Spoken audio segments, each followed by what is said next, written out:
بسم اللہ الرحمن الرحیم۔ پریشانی دور ہونا۔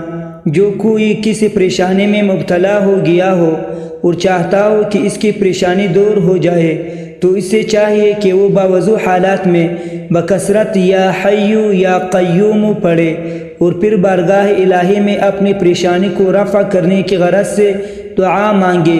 انشاءاللہ تعالی اس کی ہر طرح کی پریشانی اور غم دور ہو جائے گا۔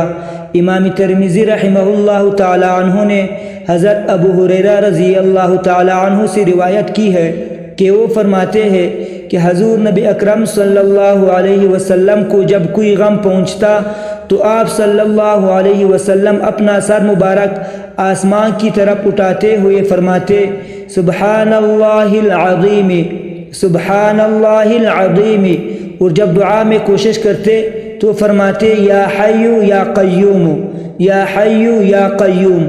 اللہ تبارک و تعالی ہماری تمام مشکلات حل فرمائے، آمین یا رب العالمین، برحمتک یا ارحم الراحمین۔